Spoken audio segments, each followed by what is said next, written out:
Hello, good morning. Time for business. Some 11 commercial banks in the country could soon fold up. That is, if steps are not taken to quickly clear huge debts owed by some state-owned institutions. George Rafi has the rest of the story. Majority of the institutions that could be collapsing because of this development are said to be local banks.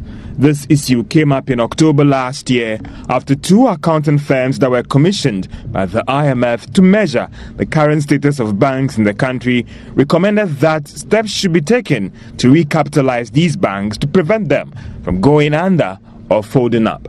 Finance Minister Setekpe recently in an interview with the Daily Graphic noted that the IMF is, for instance, demanding work to be completed on a strategy to recapitalize some of these banks as part of what he describes as new conditions the fund is pushing before the executive board of the IMF meets to review Ghana's performance under the program.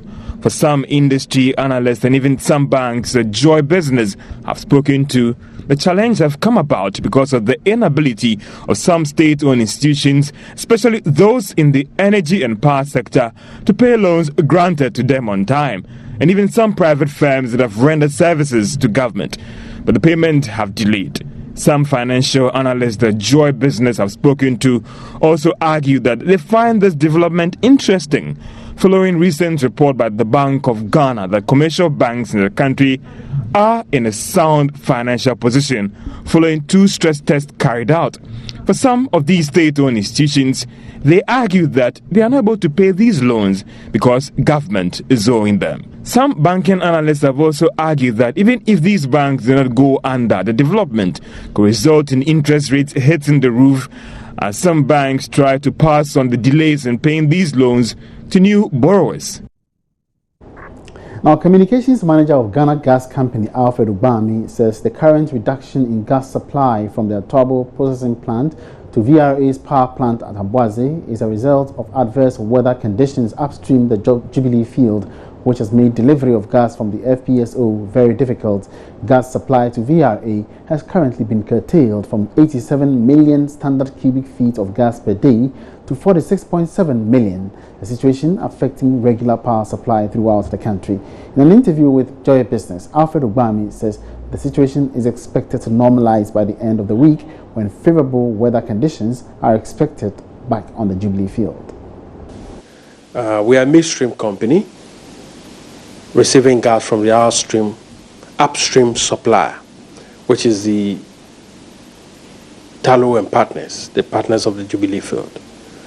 As you well know, the Jubilee field is operated by the Jubilee field partners, which is led by Tallow. They are the lead operator. And they informed us a couple of days ago that due to adverse weather conditions on the Jubilee field, they would have to reduce gas supply to us.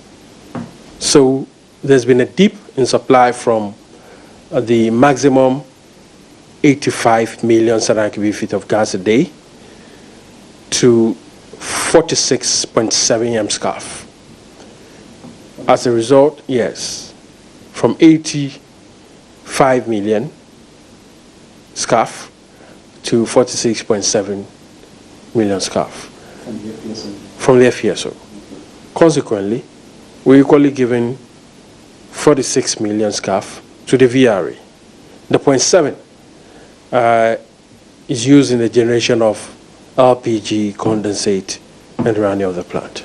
So indeed, we are receiving what we are getting. We are passing on what we are getting to the VRA. We were given a timeline of about a week. That's beginning the 7th to the 14th. So we're expecting that by weekend, the situation should or would have been resolved. That's the information we have from Tallow and Partners. And our expectation is that by weekend, it would have resolved whatever challenges they're facing and resume optimum supply within the current situation.